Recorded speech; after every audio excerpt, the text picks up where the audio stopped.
episódio do Habla Catrava. Hoje estou recebendo aqui nos nossos estúdios hablísticos uma mulher que acho que foi uma das pessoas que mudou a minha cabeça para muita coisa, que faz parte da minha história e que me fez resgatar a criança que eu era, essa criança trans que eu sempre fui, que eu agradeço aos céus de estar aqui comigo hoje e de eu ter conhecido. Então, com vocês, Tamires Nunes, aqui no Habla Catrava. Olá! Seja bem-vinda! É um prazer estar aqui hablando com você nessa noite, com todo mundo que está nos assistindo hoje. Cara, que incrível poder te ter aqui comigo. E como eu falei, né? Faz parte da minha história, da minha Você da minha. construção. Ai, fico até emocionada, cara. E da potência que é você, da mulher fodástica que é Você você. que tá dizendo. E que tá aqui conversando comigo. Então, eu tenho uma pergunta, que é a pergunta que rege este rolê aqui, que é... Quem é Tamires Nunes? Nossa, a gente vai precisar de uma terapia, né? Pra eu te responder isso. Porque tem horas que nem eu sei. Tem horas que eu paro e falo assim, como que eu cheguei aqui? Não sei. Motorista, quando eu cheguei nesse ponto... Como eu vim parar aqui? As coisas foram tão acontecendo, né? Uhum. Eu sei te falar muito bem quem eu fui. E quem eu almejo ser. Quem eu sou, eu acho que eu sou uma eterna desconstrução. Acho que a minha filha e a reviravolta que a minha vida deu me permitiu ser uma pessoa em constante desconstrução. E isso é maravilhoso, porque eu não tenho certezas, eu tenho aprendizados. Eu tenho motivações para escutar, para aprender, para ouvir, para rever a todo momento o caminho e tô disposta a qualquer momento falar assim, opa, peraí, vamos recalcular de novo. E vamos acertar aqui, erramos aqui? Vamos recalcular de novo. Então, a Tamires hoje... Ela é uma mãe intensa, é uma mãe muito feliz. Eu amo ser mãe. Eu amo tudo, eu amo fazer. Essa semana eu fiquei a semana fazendo maquete. E enquanto ela não gostou da cachoeira, eu fiz 30 cachoeiras para ela. Então eu amo ser mãe. É uma mulher que tá voltando a se descobrir depois de uma maternidade muito intensa, depois de dedicar a vida à sua família, falando: opa, peraí, mas eu também sou mulher, qual música que eu gosto, o que eu gosto de fazer quando eu não estou sendo nem mãe, nem esposa, nem isso, nem aquilo. Quem é a Tamires? E é uma pessoa que descobriu a missão de vida. E descobrir o que eu tô fazendo aqui, qual é o meu objetivo, é incrível, porque às vezes falta isso na nossa vida. Eu acho que chegou um momento muito lá atrás que eu falei assim, mas e aí, né? O que eu vou deixar pro mundo? O que eu vou ser? Vão lembrar de mim? E hoje eu falo, eu sei o que eu vou deixar pro mundo. Eu sei o que eu tô plantando aqui. Então, eu sou uma pessoa em constante desconstrução, eterno aprendizado. Eterna aprendente, a palavra que eu trouxe aqui com Eterna a Melina, aprendente. a eterna aprendente. Eu acho que eu sou isso. Na verdade, eu sou surto e caos. Eu falo isso muito no Instagram. Gente, eu surto todos os dias. Babado, confusão e gritaria. Né? Eu tô sempre surtando. E dentro desses surtos vem muito amor, vem muito respeito, vem muita aprendizagem, mas é muito intenso. É uma pessoa Surtos muito diários. intensa. Diários. E lógico, né, pra quem está chegando aqui, Tamires, ela é esse furacão todo e que caiu na minha vida a partir do movimento. Tamires, ela tem uma filha trans, né, Tamires? Dona Que Agatha hoje Maria. tem Dona Agatha. A Maria tá com o quê? Com 8 anos? 9 O tempo anos. passou, minha querida. O tempo tá passando. Eu conheci quando ela estava com 5 aninhos ali, quando você tinha acabado de escrever o livro e lançado esse livro. E agora, né, 4 anos depois, então, estamos aqui sentadas, uma de frente para outra, hablando.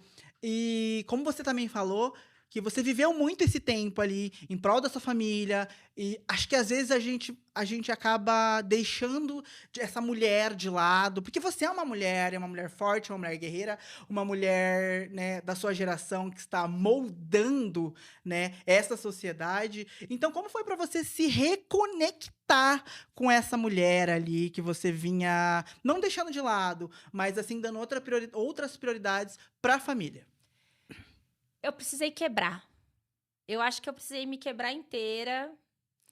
E aí, eu acho que nesse processo de reconstrução, eu reconstruí muito intensamente a minha maternidade, depois eu reconstruí muito intensamente a minha família, depois eu achei uma missão e construí. E em algum momento eu falei assim, eu escutei uma pessoa me perguntar, qual é a sua música preferida? E eu não sabia. Eu sabia a música que eu colocava nas minhas palestras. Eu sabia a música que eu mandava para as mães em momentos de acolhimento. Eu sabia todas as músicas da minha família, da minha filha. Eu sabia músicas dos meus sobrinhos. Mas a pessoa me fez uma pergunta tão insignificativa, mas que mudou tanto. Eu falei assim, gente, eu não sei que música que eu gosto. Eu não tenho a minha música preferida. Eu não sei que... Se eu pegar a minha playlist do celular, não tem nada para mim. E eu falei... Em prol de outras outras pessoas. Eu falei, agora eu preciso olhar e fazer alguma coisa por mim. E aí eu comecei a me permitir. E se permitir, quando você é mãe, quando você tem trabalho, um monte de coisa, gera culpa. Estou pagando uma babá pra sair com uma amiga, escutar sertanejo e tomar cerveja. Nossa, a primeira vez que eu fiz isso, eu me senti a pior pessoa do mundo. Como é que eu deixo a minha filha, perco uma noite com a minha filha para ir a um lugar, dançar e tomar cerveja? A culpa ela te dominava nesse Muito, ponto? muito, né? E aí eu fui trabalhando muito na terapia. Minha psicóloga falava assim, tá, você consegue fazer isso uma noite porque você tá todas as noites com ela. Então, tudo bem, uma noite você sair, quando você tá todas lá. E você não deixou uma filha doente, você deixou uma filha saudável, dormindo, com uma babá, com alguém cuidado. Mas eu sentia muita culpa. Eu sentia culpa em como é que eu vou gastar esse dinheiro comprando uma roupa que é pra mim, ou pagando uma massagem pra mim, ou pintando meu cabelo, porque eu deixei de pintar meu cabelo, porque eu invisto nisso, eu invisto na família, eu invisto na filha. Como é que eu vou investir um dinheiro que é só em mim, só pra mim, que não vai fazer nada pela minha família, que não vai fazer nada pelo movimento? Sem culpa. Sem achar que eu tô sendo leviana, sem achar que eu tô sendo irresponsável, sem achar que a minha felicidade também é importante. E aí veio dentro dessas reflexões, eu escutei uma pessoa falar pra mim, falou assim, um filho só é feliz se a mãe é feliz, porque uma mãe feliz faz um filho feliz. Uma mãe amargurada, ela Frustrada. amargura a vida desse filho de diversas formas. Por mais que ela não queira, mas ela vai, de alguma forma, passar essa amargura. Então, eu falei, tá, cuidar da minha felicidade também é cuidar da minha filha. E isso foi acabando com um pouco da minha culpa. Mas, assim, foi um movimento de muita culpa. E eu falo, eu consegui cuidar de mim o ano passado. Desde que a minha filha nasceu. Então, eu demorei 8 anos. 8 anos pra falar assim... Estou deixando e vou fazer isso por mim. Se reconectando, não, né? E olhar pra minha filha, ela falar, mas eu não posso com você. Não, filha, hoje eu não quero que você vá comigo. Eu quero ir sozinha. E falar isso pra minha filha, que eu não queria a companhia naquele momento, porque não era adequado, mas porque também não queria. Mesmo que fosse num local adequado, eu queria sair só com as minhas amigas, só no momento meu, né? Sem gerar culpa. De uma forma com que minha filha entendesse que mamãe também quer o espaço dela. Claro, porque você, querendo ou não, é um ser humano e que precisa se cuidar, se olhar, se perceber, né? E daí você vem ali há 8 anos, cuidando da sua filha, cuidando da sua casa, lutando com o mundo, porque você travou uma batalha interna e externa, aonde, cara, Que ninguém quer. que ninguém quer, porque a gente sabe como é ali, porque a gente também travou essa batalha.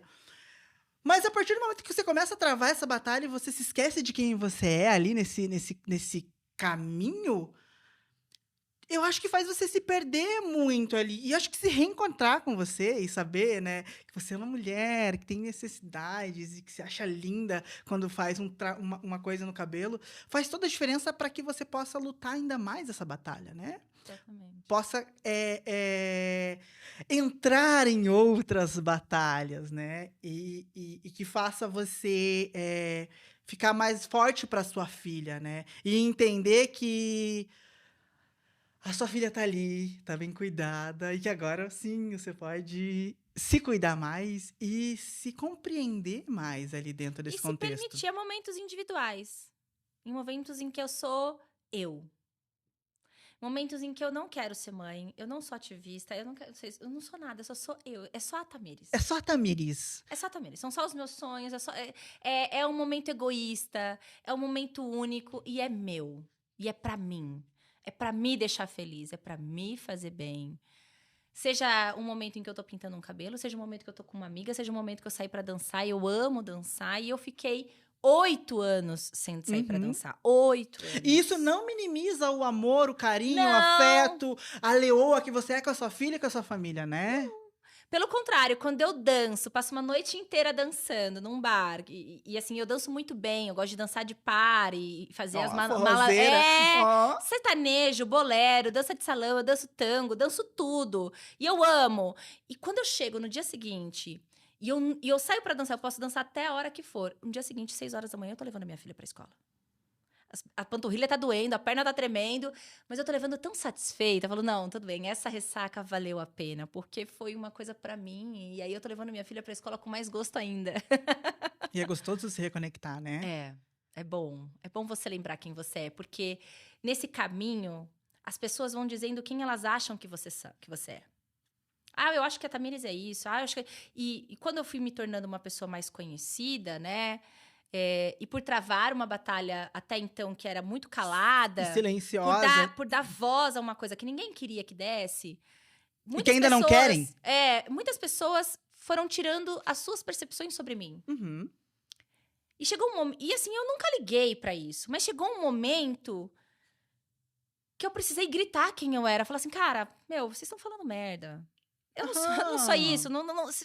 Vocês nem me conhecem. Eu acho que nem eu me conheço. E aí eu fui buscar quem eu era. Até pra poder falar, ok, eu sou tudo isso que você tá me falando. Ou não, olha, eu não sou, mas também não vou perder tempo pra te explicar, porque eu não tenho tempo pra isso. Sem tempo, irmão. Sem tempo. Pense o que você quiser, porque também eu não sou de ficar me preocupando com o que os outros vão pensar. Senão a gente não tinha escrito um livro chamado Minha Criança Trans.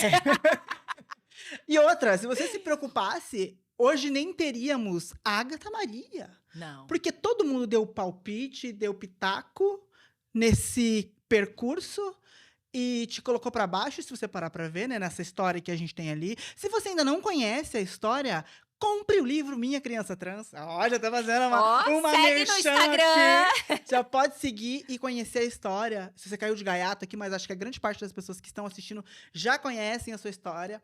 E então... E tem essa questão de invisibilizar, né, a mulher ali e entender que você, sim, teve que brigar com esse mundo aí, todo mundo, para chegar, né, nesse lugar ali agora e tá se reconectando com você mesma e tá se encontrando, né? E podendo fazer isso. Sendo mãe, sendo mulher, sendo comunicóloga, sendo a fundadora de uma ONG, sendo a voz de crianças trans, porque crianças trans existem. E ali dentro, né, nesse começo ali que você foi invisibilizado, se você não tivesse essa força, eu acho que, como eu falei, nem a Agatha Maria estaria aqui conversando não, presente conosco, né? Então, ainda bem que você conseguiu isso, porque... E assim, se eu não acreditasse... Você é uma voz. No lugar que eu ocupo, porque eu sou uma mulher cis.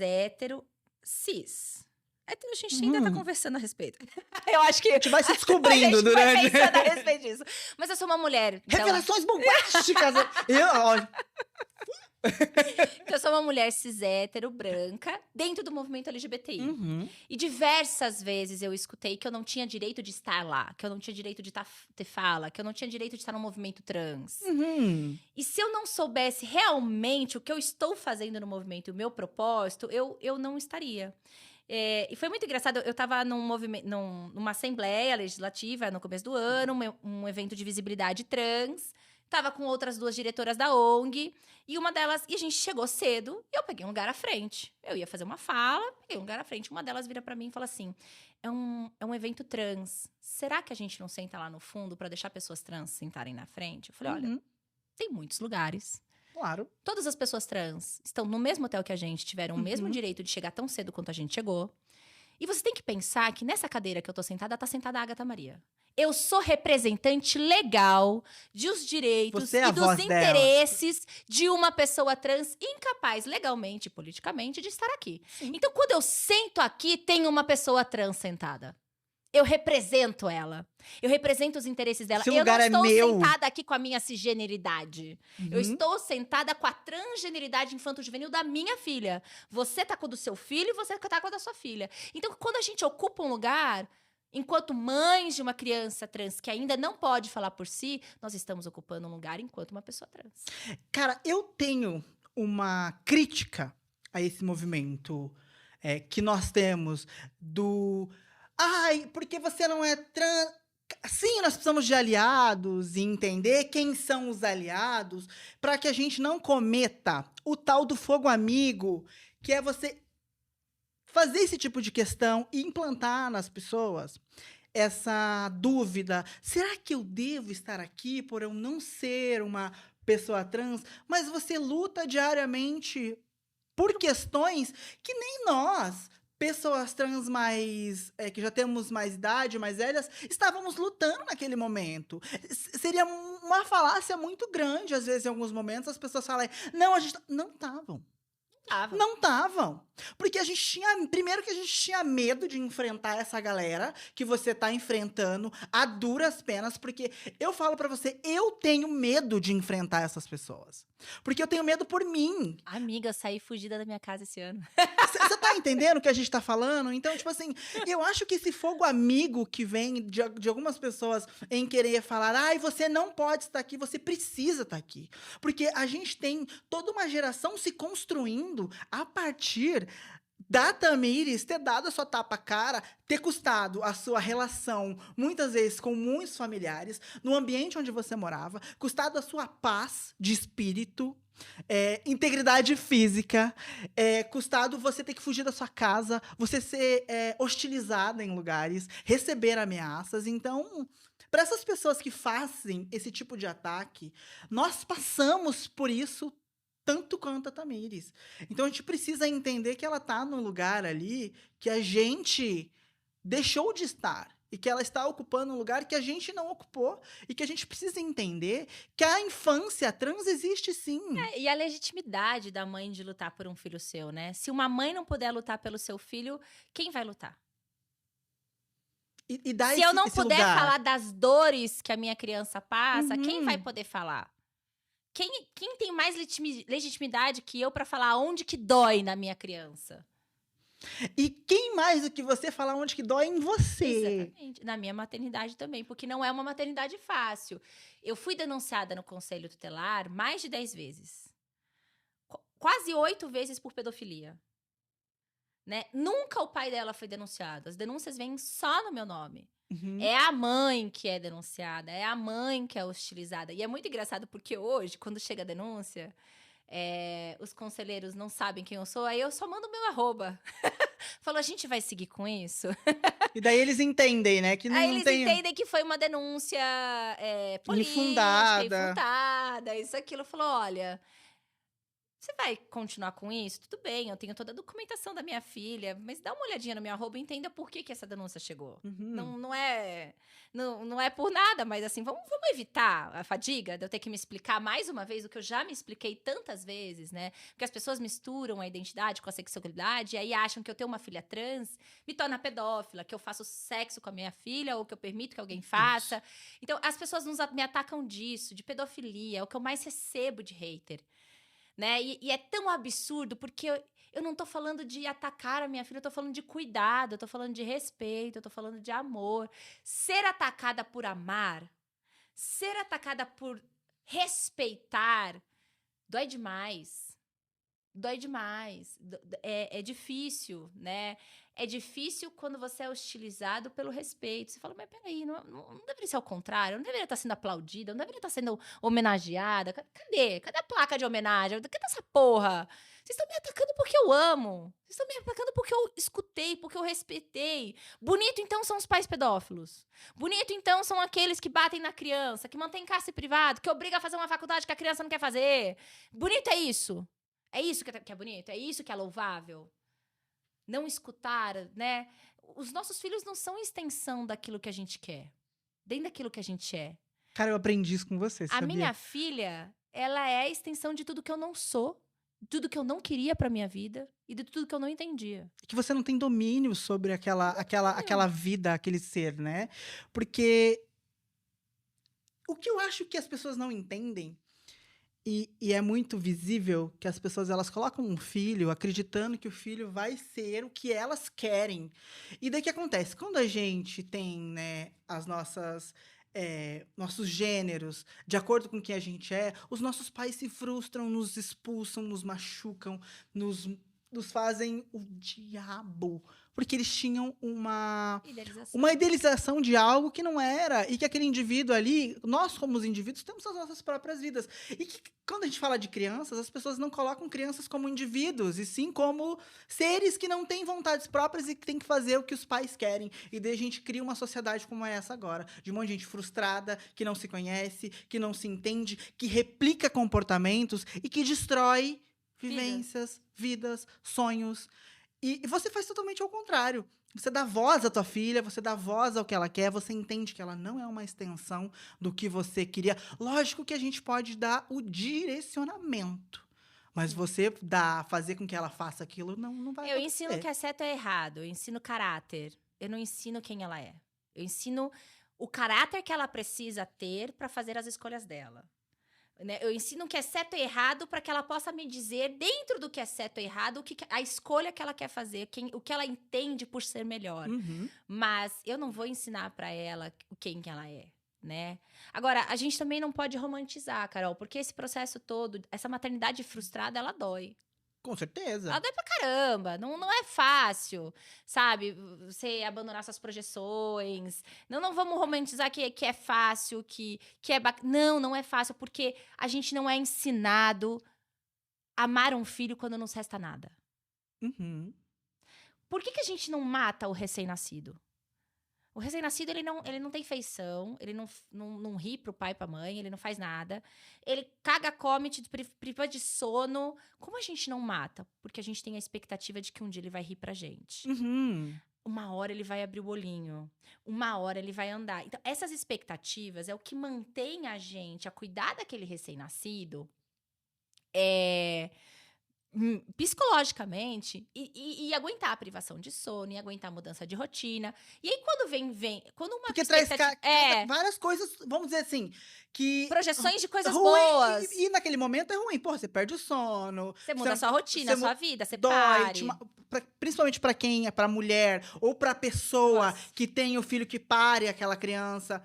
Machuca, dói, muda hormônio. E a gente só consegue encarar isso na expectativa do primeira risadinha. Na expectativa do primeiro mamãe. Da expectativa do eu te amo. Então, quando essas expectativas todas que sustentam essa relação por um bom tempo, até que você tenha tempo de conhecer teu filho, dele demonstrar uma mínima personalidade, você criar aí intimidade com essa criança, criar uma relação, criar afeto e troca, o que sustenta essa relação é a expectativa.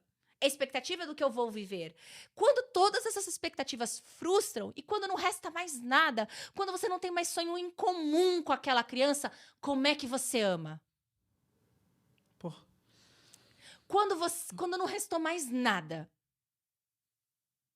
Não restou nada que te ligue àquele ser humano. Nenhuma expectativa, nenhum sonho mais será possível.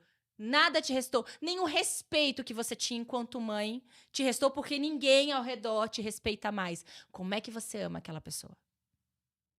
Como é que você ama quando dói? Pra mim, maternidade de verdade, amor incondicional é amar quando dói, quando não sobrou mais nada, quando não ficou nada. Porque se ficar um sonho, ainda não é incondicional. Você tá Amar amando na bonito é condição fácil, daquele. né? Amar bonito é fácil, né? Amar quando tá tudo bem é muito fácil. Difícil é amar na dor. É amar quando aquela pessoa é a responsável de você ser apontada na rua. Como que ama desse jeito? E as pessoas acham que amar é só isso. É tudo lindo. Principalmente quando é na questão da maternidade. As relações estão muito rasas hoje em dia, né? Você começa uma relação, na primeira briga, você já vai lá e termina. Na primeira dificuldade, não é pra mim, vou achar alguém perfeito. Não existe alguém perfeito. E uma hora vai doer e o amor vai ter que ser maior que a dor. E quando a gente fala de um filho ainda, acho que é mais dolorido para essas pessoas e para E aí a a gente própria pode mãe falar ali. de adoção, né? Por que que a gente tem tantas crianças devolvidas? Porque pais adotam na expectativa de que aquele filho atenda às suas expectativas. Quando eles não atendem, por não serem pais biológicos, há uma grande taxa de devolução. Que é sempre uma Muitos pais frustração. biológicos não devolvem os filhos porque não tem pra Não onde tem para devolver. devolver. Mas aí transformam esses filhos em filhos traumatizados, em filhos que se sentem rejeitados, né? Porque aquela maternidade frustrou e a relação com o filho fica difícil, né? A gente precisa falar do amor frustrado. Do amor que fica quando a frustração vem. Ele não é impossível, ele é possível de você chegar lá. Ele só dói mais, mas ele é possível. Ele é possível, eu acredito nele. Eu exerço esse amor, eu aprendi a exercer. Foi difícil. No primeiro começo da minha filha, eu me afastei. Eu não queria chegar perto, porque chegar perto doía.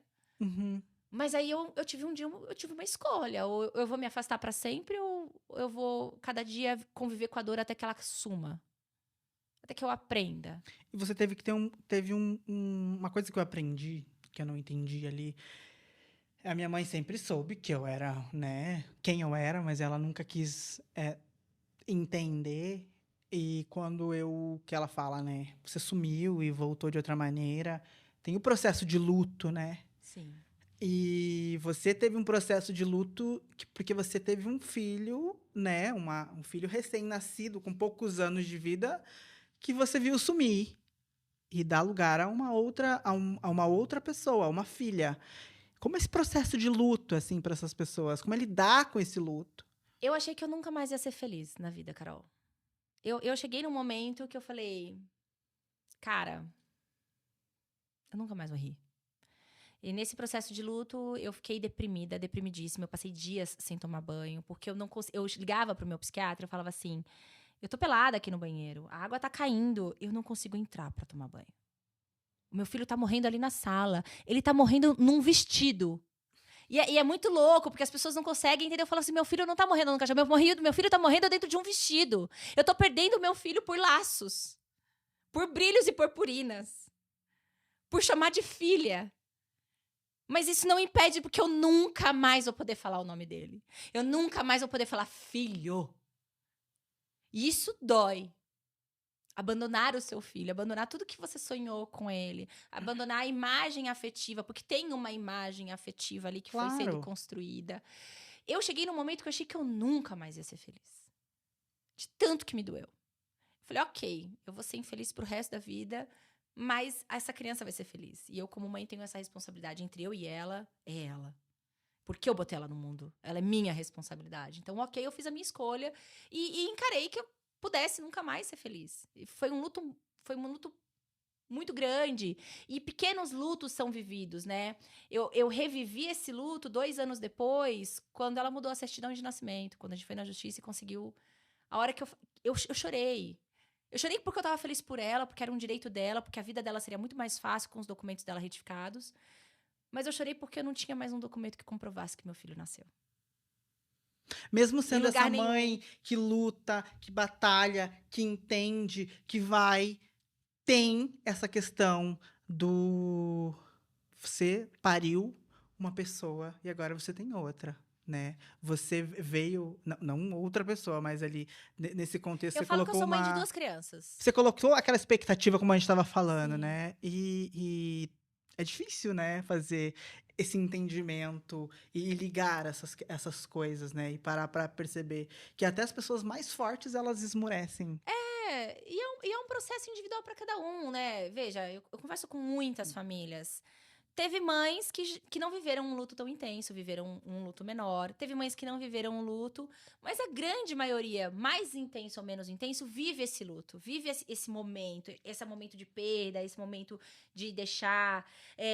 E o importante é a gente conseguir se acolher nesse momento, entender que não é porque tá doendo que você é uma péssima pessoa. Muitas mães sentem culpadas em sentir o luto. Falei, viu? O culpado seria se por esse luto você não permitisse a transição. A transição tá acontecendo. Você sentir dor com ela acontecendo não te torna humana. Faz parte, né? Porque tem a demanda da pessoa trans e tem a demanda da família. São demandas que, às vezes, são diferentes. Com Eu não certeza. precisava que meu filho transicionasse. Né? A transição dele trouxe alegria pra ele, trouxe dor pra minha maternidade. E tá tudo bem, são demandas diferentes. E viver nessa balança, né? Sempre pensando, é pra quem isso? Quem é o foco agora? Do quem estamos falando? Do direito de quem estamos falando? Tô falando da maternidade ou tô falando da transgeneridade da minha filha? Quem vai ser a prioridade nesse momento? É uma balança que a gente vai trabalhar aí o resto da vida. Quando eu fui fazer a tatuagem da Agatha, tem uma tatuagem pra ela. Que ela me pediu tudo. Eu falei, eu não penso, não consigo conceber na minha vida eu não fazer uma tatuagem pro meu filho. Então, eu fiz num lugar mais escondido, fiz aqui na costela. A psicóloga dela virou pra mim e falou assim, é perigoso isso, porque eu não sei como ela vai encarar saber que você tem uma tatuagem pra ver se é Pra masculina, pessoa que era pra ela. quem ela matou. Eu falei assim, então, meu corpo, essa é uma demanda minha. Sua. Eu tô falando da minha maternidade. Por mais que ela não seja, ela tem que entender que eu fui aquela mãe. Que aquele filho fez parte da minha maternidade. E enquanto mãe, eu jamais faria uma coisa pra um filho que eu não faria pro outro. Então, eu vou fazer a dela exposta, do jeito que ela quer, mas eu vou me preservar ao meu direito, enquanto mãe, enquanto pessoa, de fazer uma pro filho que eu tive. Isso é sobre mim. Ela vai ter que respeitar que algumas coisas é sobre mim, sobre a minha necessidade. E algumas coisas é sobre ela. Né? Então, essa mediação. E isso não tira o respeito que você tem pela vivência dela. Não. Que você não quer dizer que você não respeite a vivência dela. Você respeita a vivência dela, mas Eu tenho a minha. você tem a tua e que você entende que sim, durante esse pequeno tempo você você gerou, né, aquele filho e que para você foi um processo de luto e que, né, envolve várias questões. Isso que eu entendi com a minha mãe. Que eu não entendia, que eu queria obrigar ela a me aceitar e me respeitar a qualquer custo e me chamar. Só que eu não entendia que tinha um processo. Eu vivi 20 anos. Você viveu 5, eu vivi 20. A minha mãe viveu 20 anos com aquela figura. E saber que ela não vai mais ter aquela figura para ela era muito dolorido. E eu não entendia isso. Mas que hoje eu consigo entender. Mas você sabe que foi uma coisa... quando eu escrevi o livro e quando eu abri o Instagram, eu fui muito pensando nas mães de crianças trans. Em me conectar com elas, em falar com elas. E começou a surgir muitas pessoas trans que falaram assim... Agora eu comecei a entender minha mãe. Teve várias pessoas que falaram assim... Eu perdoei a minha mãe, perdoei coisas que a minha mãe me fez... Quando eu entendi a tua dor. Eu sou uma Porque dessas eu pessoas. nunca tinha pensado que tinha doído pra minha mãe, como eu vi que doeu pra você. Né? E assim, e foi tão bacana, eu falei, poxa, que bom! É claro que tem coisas que são imperdoáveis. Com certeza. Né? Não tô falando de coisas que são imperdoáveis, que independente da dor, eu jamais faria, eu jamais apoio alguém que faça. Mas tem algumas coisas que mães fazem... naquele momento da dor, do luto, de não saber, e que bom que ao mostrar a minha dor e me vulnerabilizar e me despir na frente de todo mundo dessa minha dificuldade, do quanto não foi fácil, eu consegui humanizar outras relações que precisavam, às vezes, ser um pouco mais humanizadas. Porque a pessoa trans, eu entendo, a pessoa trans mais velha, ela tá tão focada em ela ser feliz, em ela se conectar, que às vezes ela não consegue parar e olhar pro ao redor e pensar, o que eles estão sentindo? Isso é muito real. Porque, como eu falei, eu sou uma dessas pessoas que conseguiu compreender que a minha mãe sentiu dor, que doeu nela, que machucou. Porque eu tava tão preocupada e ocupada, olhando pra dentro de mim, querendo o meu, tentando buscar o meu, que eu não via a dona Neuza sofrendo, a dona Neuza chorando, a dona Neuza vendo. Tendo medo do que poderia acontecer com você. Isso, porque a minha mãe, ela falava pra mim assim, eu não tenho medo pelo que você é, eu tenho medo do que possam fazer com você. E muitos pais que me procuram na perspectiva de tentar postergar uma transição, que querem evitar, é nessa perspectiva. Eu tenho medo do que vai acontecer. E aí eu falo assim, você não tem medo do que já tá acontecendo? E aí o pai para, a mãe para. Eu falo assim, então, já tá se sentindo rejeitado, mas tá se sentindo rejeitado pela pessoa que mais ama. Apanhar na rua de um desconhecido é uma coisa. Apanhar em casa, emocionalmente, violência psicológica de alguém que a gente ama, dói mais. Oh. E isso é uma coisa que me ajuda muito a lidar com hater. Uhum. Eu sofro muito hater, praticamente Muito. diariamente. Momentos mais intensos, momentos menos intensos. E muita gente pergunta como é que eu lido. Eu falo assim, doeu quando eram pessoas que eu amava. Dói quando é quem eu amo. E como eu acho, e eu falo isso, eu senti uma dor. O luto da perda do meu filho doeu tanto, que eu acho que eu nunca vou ser mais triste na vida. Uhum. Eu acho que não vai ter nada, a não ser que Deus me livre eu perca minha filha de forma definitiva, alguma coisa assim. Mas eu acho que eu já sofri tanto que nunca vai ter uma dor tão grande quanto aquela. Então, não tem mais como eu ser triste. Porque eu já fui triste demais. Porque eu já fui levada a uma dor que eu quase morri. Então, o hater, qualquer outra coisa que me façam, vai me abater? Vai me abater. Me deixa chateada, mas não vai me derrubar. Porque se eu não derrubei na transição da minha filha, se eu conseguir ficar em pé, às vezes sucumbindo com algumas amuletos né, e coisas, porque a gente precisa de suporte, precisa reconhecer que a gente precisa de ajuda, que a gente não dá conta sozinho. Eu não dei conta sozinha, eu precisei recorrer a profissionais. Rede de apoio é importantíssimo. Nada mais me derruba. E isso faz parte de quem eu sou. E isso faz parte de eu olhar da minha cara e falar assim, então vem. Vem falar pra mim que a minha filha não existe, que a gente vai conversar. Vem falar pra mim que ela não vai ter direito, porque eu vou brigar. Porque eu já não tenho medo de sofrer mais. Eu já sofri. Tá sempre de peito aberto, né? O que vir agora nunca vai ser tão foda com o que você já passou, né? Você já conseguiu lidar com seus demônios mais demoníacos ali. Exatamente. Agora, lidar com o demônio dos outros é muito fácil, querido. É teu, não é meu. Lide com ele. Exatamente, né? Faça você agora a tua parte. E porque se você parar pra ver, não é sobre você. Todas essa amargura, esse hater, toda essa maldade que despejam em cima da gente, não é nosso, é dessa pessoa. Essa pessoa é tão mal resolvida com ela mesma que ela precisa vir até achar que ela tem lugar pra te falar que você é uma pedófila, como a gente teve juntas, vivemos esse lugar, né? Lembra daquela campanha da prefeitura, que, né, estávamos juntas ali, fomos atacadas, mas você muito mais, dentro do plenário da Câmara de Curitiba, que era esse lugar tanto que a pessoa perdeu o processo pra você, não foi? Perdeu, criminalmente. Foi considerado transfobia. Quem essa pessoa acredita que ela é pra te julgar como esse lugar, né? E quando a gente sabe que esse tipo de situações acontece dentro de lares, quando são a maioria pessoas daquela família que praticam. E justamente o pai, o avô, mas sabe o que o tio, nunca, né? Eu entendi a ameaça que eu sou. E eu adoro isso. Porque eu sou uma mulher branca, cis hétero, classe média, que me visto relativamente bem, que sei falar relativamente bem. Tem voz. Eles olham pra mim, eles enxergam a tia deles, a filha deles, a mulher deles, eles enxergam a família deles. Se botar uma foto da minha família e não falar que eu tenho uma criança trans, eles enxergam a família deles, poderia ser a família deles. E se poderia ser na família deles, aí é um problema.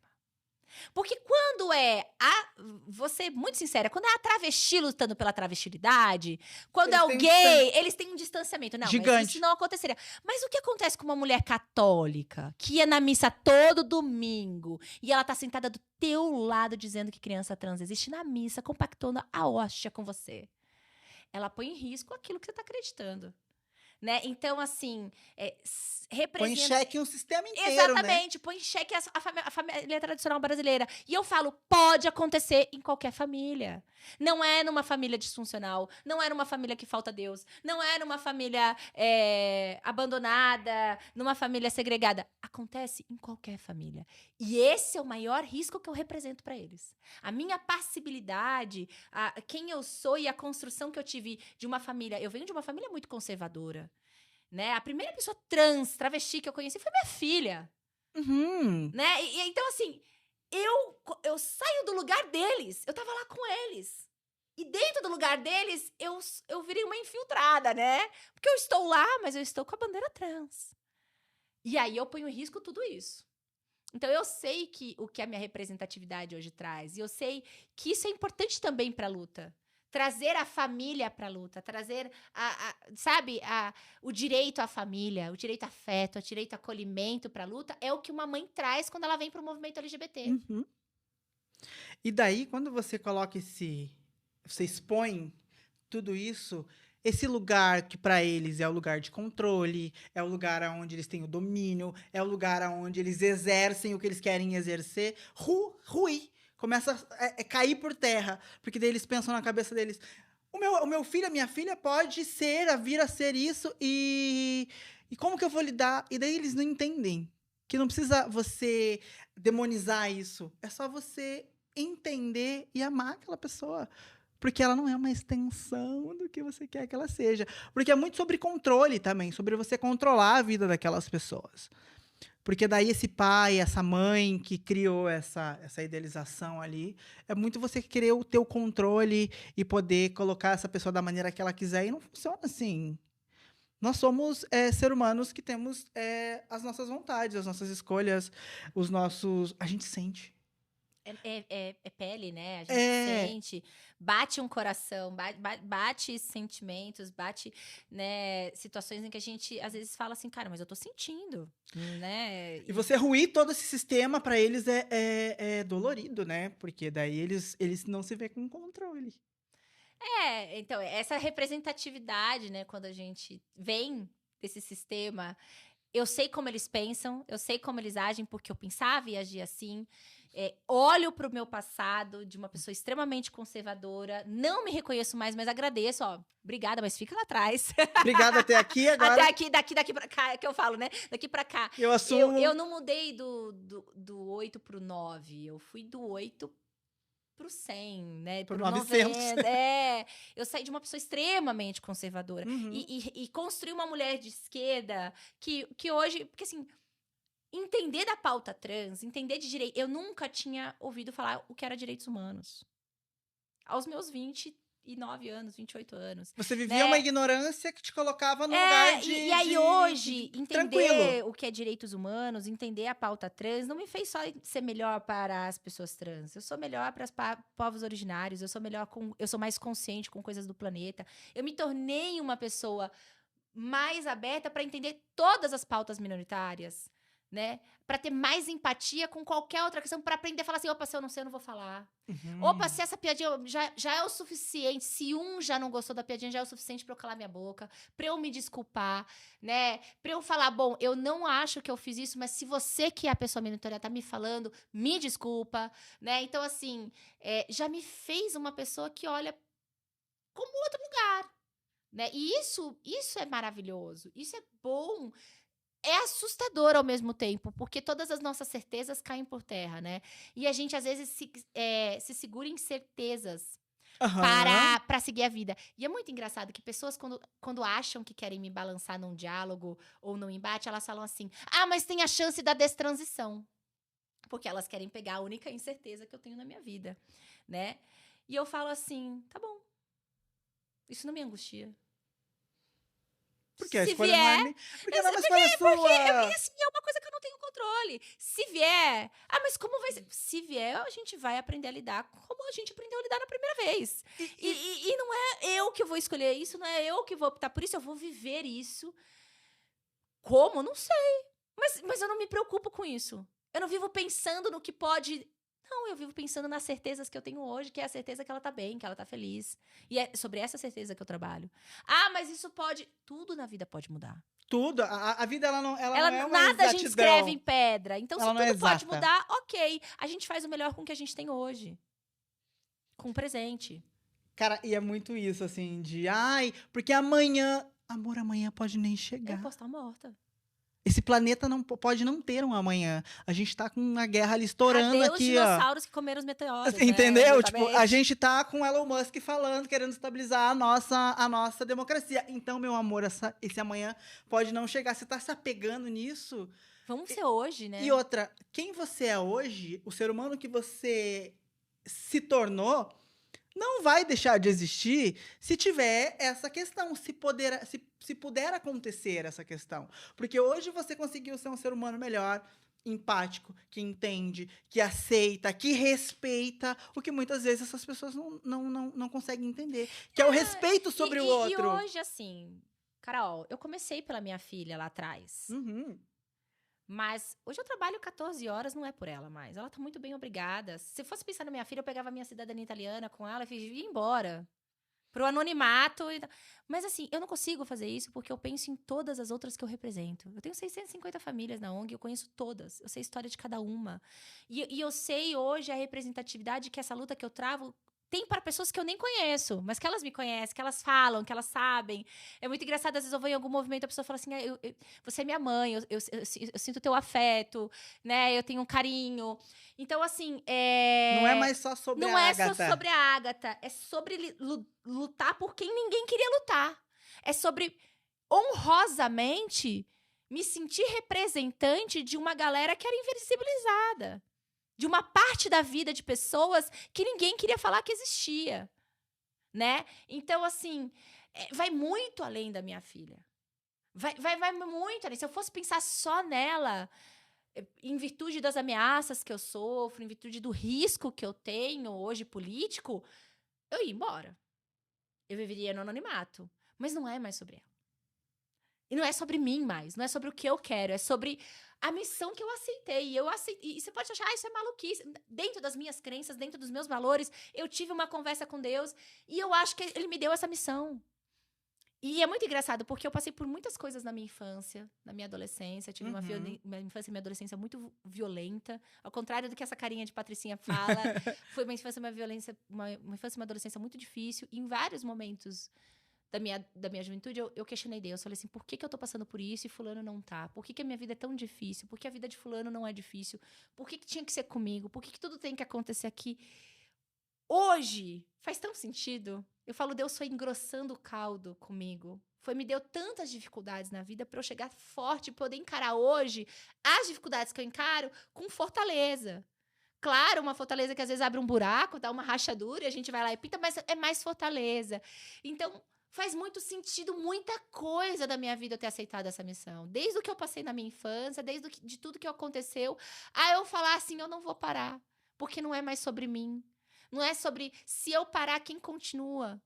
E quem vai lutar por eles. Eu acho que eu só vou me permitir parar o dia que a gente tiver uma política pública eficiente para crianças e adolescentes trans, eficiente para tirar todas as meninas trans de exploração sexual. A gente ficou muito comovido com o caso lá da Ilha de Marajó, mas a gente não fica comovida com as meninas de 11 anos na exploração sexual porque são travestis.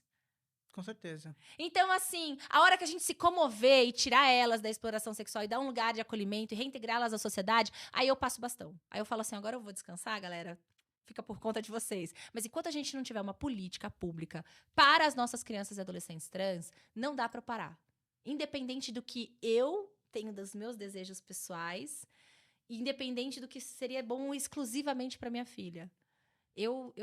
Hoje eu me sinto com uma responsabilidade com muita gente.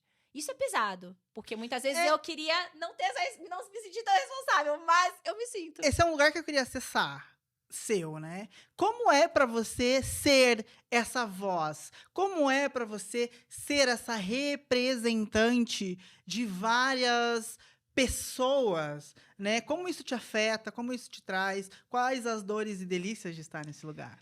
Delícias é o acolhimento, o carinho que vem, e vem muito carinho, vem muito acolhimento. Eu passei recentemente uma situação muito delicada familiar essa semana, nossa, é chuva de carinho, de amor, de bênção, de energia positiva.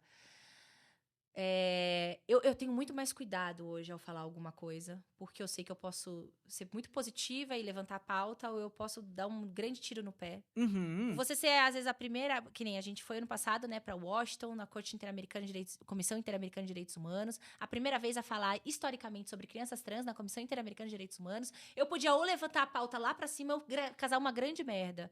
Então eu sinto que eu tenho uma responsabilidade, eu estudo muito, eu me obrigo muito mais a estudar, a fazer cursos, a aprender, a entender, porque eu sei que eu tenho uma responsabilidade. E essa responsabilidade, ela é pesada. Tem dias que pesa, né? Você falar, pô, eu sou responsável por representar uma pauta de milhares. Opa, né? Eu sei que se eu der um passo em falso aqui, então eu tento ser mais cuidadosa, mas ao mesmo tempo, eu não quero me perder do que me trouxe até aqui. Uhum. que foi a minha intuição, que foi o meu coração, que foi aquilo que foi estar ligada ao que eu achava correto, do que eu achava verdadeiro, do que eu achava importante, dos pilares de amor, respeito e carinho. Então, por mais que às vezes eu tento ser mais técnica, mais efetiva, eu não vou me perder do meu coração de mãe, que foi o que me trouxe até aqui. Saber como eu cheguei até aqui? Não sei, Carol, não sei. A gente foi construindo. Eu lembro o primeiro vídeo que eu demorei horas para gravar um vídeo e muito insegura e com muito medo. E dali foi muito investimento em estudo, em entender, em aprender para ficar cada vez mais forte, mais fortalecida para poder falar. Né? Então, a minha responsabilidade me leva a esse tipo de obrigação. Pensar no que eu vou falar, pensar no que eu vou agir, comportamentos em lugares. Eu queria, às vezes, me expor em lugares públicos de outra forma que eu sei que eu não posso hoje, né? Há uma recomendação de quando você fala de criança, quando você torna defensores de crianças, as pessoas acham que defensores de crianças não trepam, não bebem, não dançam, não curtem. São Então, santos, são né? santos, porque você está ligado a uma pauta infantil. Então, eu recebi uma recomendação da minha assessoria de: olha, não vá para baladas, não beba. Não, porque se uma foto sua com uma cerveja na mão, dançando mais assim, pode acabar com o trabalho. Então, também geram algumas coisas que eu me privo. Então, eu vou em lugares mais reclusos, ou eu me permito em ambientes fechados com amigos, em casa, ou, né, em festas Claro. mais privativas. Não vou sair numa rave e meter na louca, mas não tem como. Não dá pra ficar online roteando. Não dá pra stalkear, ver uma foto bonita e falar: opa, não dá. Então, assim, é pesado. Eu sinto esse peso. Eu sinto o peso do ódio que vem por também ser representante de uma coisa que muita gente odeia, por muita coisa que gente quer se lembrar. Mas eu tenho aprendido a lidar. Sei lidar? Não sei. Entendi o ano passado só quem eu tinha me tornado. Quando eu sofri um ataque muito grande, a gente sabe do que eu tô falando. E assim, no meio de tanta dor por ter sido tão atacada, foi que eu entendi o tamanho que eu era. Eu falei, não venham me atacar se eu fosse pequena. A Tamires lá atrás, de 2020, que começou falando num comitê LGBT, pequenininha, que todo mundo achava que era só mais uma mãe louca, que todas as redes, ninguém quis abrir a porta pra mim, que só o Tony, que era maluco na época, que me deu espaço pra falar, mas que ninguém acreditava que eu ia chegar em lugar nenhum, ninguém bateu na Tamires lá. Vamos bater na Tamires agora, porque a Tamires se tornou alguém. Você tá tão grande, que o seu alvo é maior ainda. Então vai todo mundo tentar jogar um dardo pra te atacar ali e pra conseguir te furar. E esses ataques vão vir, né? E ninguém chuta cachorro morto, se você parar Chuta pra ver. árvores que dá fruto, É. né? Mas você falou pra mim uma coisa ali agora também, né? De quando você gravava. Porque, pra quem não sabe, quando a Tamires começou a falar sobre isso, a pessoa que ajudou ela a falar, a gravar, a trazer os pontos, fui eu ali. Então, por isso que eu falo que ela é uma das pessoas que me moldou. E eu vi esse começo e te ver sendo essa potência gigante que você é hoje, pra mim, me dá um orgulho incrível. E como eu aprendi, como me edificou enquanto pessoa e me fez entender as questões da minha família, da minha mãe, questões minhas. Então, eu agradeço imensamente isso. Mas, agora, indo para esse caminho aqui, porque a gente vai encaminhando para o final da nossa conversa, eu queria saber para você como é para você ser ali ou ver pessoas que te representem. Como é a dor da pessoa escudo? Como é o sentimento da mulher escudo? Como é a delícia dessa pessoa que tá sempre ali pronta pra briga, que tá sempre recebendo esse hate? Como é pra você ali? Você sabe que é muito engraçado, porque as pessoas romantizam demais, né? A mãe guerreira, ai como você é forte, ai como eu te admiro, tá com o pau que ela aguenta. Eita, como é forte! Eu só queria chegar em casa e mostrar que eu sou um bibelô. Eu só quero, às vezes, me quebrar, sentar, pegar meu cup noodles, assistir minha Netflix com um cobertor e chorar. Né? Então, ser escudo dói. Principalmente quando a gente é escudo de valores que a gente acredita, de pessoas que a gente ama, de dores que a gente imagina, porque eu não sei o que é ser uma criança trans, mas eu imagino a dor de muitas crianças e adolescentes trans. Então, quando você é escudo da dor do outro, quando você é escudo de muita coisa, tem hora que você fala assim, só me dá um lugar pra eu correr. Dá um lugar pra me acalentar, me dá né? um colo. Então, eu falo que desse processo todo, o que eu mais senti falta foi de abraço, Uhum. sabe? Porque ninguém tá preocupado com a mãe que cuida. Às vezes a gente. E aí Ela eu falo um aguenta, pouco né? também da maternidade atípica, né? A maternidade atípica, porque a mãe tá ali cuidando, cuidando, cuidando, cuidando. Alguém tá olhando pra aquela mãe que tá ali, ó, quase morrendo de tanto cuidar. E é o que a gente Quem trouxe no cuida começo, daquele que né? cuida, né? Quem luta por aquele que luta, quem me representa. Eu tô tão acostumada a ser única no lugar que eu ocupo, a única numa audiência pública, a única no, dentro de um movimento, de um evento, a única, única, única, que às vezes eu só queria olhar pro lado e ter alguém me representando. Eu queria estar na plateia me assistindo. Assistindo a minha família sendo representada. Então é um lugar muito solitário às vezes, né? Eu sei que estão vindo novas potências, novas Tamires dentro das suas personalidades, dentro das suas outras formas, e que venham porque a gente precisa de mais maternidades que falem da criança e do adolescente trans. Mas às vezes me sinto muito sozinha, né? E muito perdida. E eu queria só poder mostrar que eu não tenho certeza de muitas coisas. E tá tudo bem chorar, e tá tudo bem, às vezes, parar a mão e falar assim, gente, será que eu tô fazendo a coisa certa? Que caminho que eu tenho que seguir?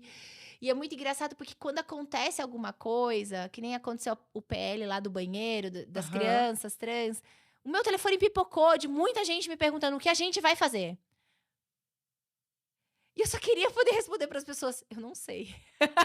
E daí você se obriga a ser essa pessoa que tem que saber de tudo, Tem que saber a né? resposta. Eu fiquei 2 dias sem quase responder o celular, até eu pensar no que eu ia fazer pra levar pra essas pessoas. Ó, a gente vai fazer isso, isso, isso. Mas a minha vontade, na hora que vinham essas pessoas me perguntando, e a hora que as pessoas começaram a me mandar em grupos e começaram a me perguntar o que a gente vai fazer, o que a gente vai fazer, qual que é o caminho, a minha vontade de falar assim, galera, não sei, tô tão perdida, tão fodida quanto vocês.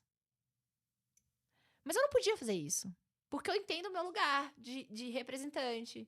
Então, eu falo assim, abracem aqueles que te representam, né? O carinho, o acolhimento, ele é muito importante, porque ser escudo dói. Eu queria, às vezes, só ter uma maternidade mais leve, eu queria só ser mais uma mãe no Dia das Uhum. Mães, eu queria ser só mais uma pessoa ali no canto, sem ter que lutar pra nada, sem ter que explicar nada pra ninguém. Mas eu sei que se eu fizer isso, se eu me esconder, se eu esconder a minha filha, se eu esconder a minha vida, vai chegar um momento que a minha filha vai deixar de ter sorte. E ela ainda não tem direitos. Sim. Então, a ausência dos direitos faz com que a sorte seja muito pouco. Aham. Você ter sorte e direitos é o melhor caminho. Às vezes você só tem direitos, nem sorte você tem. A minha filha não tem nada. As minhas crianças não têm nada. E eu só quero que elas tenham. Então, ser escudo dói. Ser atacada dói. Mas antes eu do que ela. E, cara, ouvindo isso, assim, a gente poder entender que precisamos acolher quem tá na linha de frente, né? E que toda Porque quem tá na luta. linha de frente não é perfeito. Então tem coisas que muita gente vai falar pra mim. Olha, você podia ter feito isso, você podia ter feito aquilo. Olha, Mas acolha. acolha. Me fale isso com empatia, não me Uhum. atacando. Né? Acolha e entenda que se estamos ali ou se está ali é porque precisa daquilo, né? Ninguém gosta de sair de casa para ir brigar, né? Eu, pelo menos, tenho pavor de ter que ficar aí brigando com os outros. E é cansativo, é dolorido, e eu acho que você também tem essa percepção, né? Então, respeitar mais. Ah, é porque é militante. Não, cara, eu não quero ser militante de nada. Eu queria só viver a vida de boa, Eu mas. queria ser só mais uma mãe no rolê. Entendeu? Mas não tá Discutindo o presente dando. da professora. Mas eu tenho que discutir Isso. projeto de lei. Porque a minha maternidade não me permite discutir o presente da professora. Então, eu sou a mãe do grupo hoje, que eu falo, gente, eu não tenho tempo pra isso. Eu pago aí. Qual que é o presente da professora? Decidam. Mas eu adoraria. Com Só certeza. discutir o presente da professora. Eu tenho que discutir o projeto de lei, porque se eu não discutir o projeto de lei, minha filha não mija. E porra, que merda é essa? Se eu que sou mãe tô falando que ela vai mijar na porra do banheiro, ela vai mijar na porra do banheiro. Não vai vir um senador me dizer que não. Cara, isso é tão insignificante, né? Olha o que a gente tá discutindo. O lugar onde as pessoas vão fazer xixi. Enfim, E a né, cara? violência que esse lugar, né? O quanto é violento, né? O quanto dói esse lugar dessa violência que eles promovem, né? Porque a gente não tá só discutindo. Ao discutir o lugar do xixi, a gente tá discutindo A a dignidade. existência, a dignidade. Não é só o xixi que tá sendo Não, discutido e ali. é uma coisa é uma coisa básica e de todo mundo. Cara, você tá discutindo onde uma pessoa possa fazer as suas necessidades ou não. Você tá entendendo esse lugar onde essas pessoas estão? A violência que isso traz, o peso da violência que é isso, você tá cerceando o direito mais, acho que é o direito básico universal de qualquer pessoa, que é o lugar de fazer as suas necessidades. Isso Exatamente. é violento, isso é sem escrúpulos. É você ser uma pessoa horrível. Você é muito horrível quando você discute esse tipo de lugar e você nega para as pessoas o lugar onde ela possa fazer xixi. Você tá entendendo, assim? A É algo paz de fazer xixi, podre, né? Porque né? não tem nada mais. Vamos dizer, não tem uma das coisas mais gostosas. Você tá apertada pra fazer xixi, você ir no banheiro e você fazer Se xixi. aliviar. Você fala, nossa, que delícia, eu precisava muito fazer xixi. Isso E é para muitas pessoas desumano. não é uma delícia.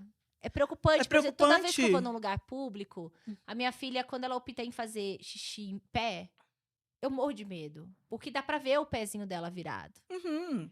Então, eu fico com medo do xixi dela. E aí, eu não posso cesseá-la, eu não posso falar, viu, mija sentada pra ninguém perceber, porque ela tem o direito, ela tem um pinto e ela faz o que ela quiser com o pinto Uhum. dela. É, Então, eu fico do lado de fora, com os meus pés na frente dos dela. Uhum. Porque eu morro de medo que alguém repare e faça alguma coisa. Fazer pra mim, que sou escudo, é uma coisa. Agora, vem fazer pra minha cria que o negócio vai ficar pequeno. Cara, é uma conversa tão. É Que um acho que. medo que a gente não tinha que ter. Cara, é uma conversa que a gente não precisava ter tendo, tá? Estar tendo nesse momento. A gente tem outras coisas pra conversar e nosso país, ele é. Pra você ver como a gente ainda é primitivo de muita coisa. Isso me dá uma tristeza, isso me dá uma raiva interna de ver essas pessoas discutindo sobre isso. E são pessoas que não entendem nada sobre isso, não vivem isso, não têm a vivência, não entendem, não estudam. São pessoas rasas, como diz a nossa querida Erika Hilton, pessoas burras, discursos burros, de pessoas que não entendem, não estudam, não conversam, não têm vivência, nunca pararam para conversar, mas simplesmente são cheios de certezas de algo que eles não sabem o que é. Exatamente, né? É a ignorância levando o ignorante a cometer a coisas absurdas, porque baseado no não sei, sei tudo e faço uma grande merda. É isso. Não tenho nem o que pôr aqui. Então, caminhando para o nosso último momento, eu sempre tenho uma pergunta aqui que eu faço que é: o que a Tamires de 8 anos falaria para a Tamires de hoje, se encontrando? E o que a Tamires de hoje falaria para a Tamires de 8 anos encontrando ela? Eu falaria pra minha criança de 8 anos: tudo tem um porquê. Você não sabe ainda, mas tem um porquê tudo que você tá vivendo. Toda essa dor, toda essa violência, toda essa confusão que a sua infância tá sendo, tem um motivo e o motivo é lindo. Então aguenta firme, não se abandona, continua que o motivo lá na frente, por tudo que você tá vivendo, é lindo demais. Eu acho que eu falaria isso pra minha criança. E eu acho que a minha criança olharia pra mim e falaria assim: agora eu entendi. Com muito orgulho, né? Eu não falo isso com nada, mas eu tenho muito orgulho da pessoa que eu me tornei. Isso é muito bom. E quando lá criança, muitas situações da minha vida, na adolescência, na infância, me fizeram achar que eu não era nada, que eu não prestava pra nada, que eu nada seria. E tinha muita dor ali. Olhar pra mim com orgulho hoje no espelho, saber que eu tenho valor, saber que eu tô deixando uma marca no mundo, que eu tô plantando tâmaras e que vai fazer diferença na vida de alguma pessoa, que a minha vida faz diferença no mundo, faz diferença na vida de alguém. Faz aquela Tamires olhar pra mim sofrida, desacreditada, achando que ela não presta pra nada. Olhar pra mim e falar: eu entendi. Tá bom. Eu vou conseguir. Eu acho que é um encontro muito lindo. Eu falo muito pouco do meu passado. Você é uma das poucas pessoas que me perguntou sobre o meu passado. Eu falo muito pouco. Mas eu gostaria de falar isso pra ela. Falar, aguenta que tem um motivo. Aguenta firme. Cara! Ai, Ai, meu Deus do céu! me segurei até agora, mas agora não deu. Meu Deus. E que bom que ela aguentou. Que bom que você tá aqui. Que bom que a gente tem a tua força, que a gente tem você à frente disso. Que bom, porque esses tempos que a gente tá vivendo, por mais que a gente esteja em 2024, como a gente tava falando, parece que a gente tá vivendo tempos nefastos. E que bom que temos Tamires, que bom que temos você na linha de frente, cuidando dessas crianças, dessas mães, dando esse carinho, dando esse afago e liderando isso, porque eu não sei como seria se a gente não tivesse pessoas como você, eu não sei como seria se a gente não tivesse você aqui com a gente.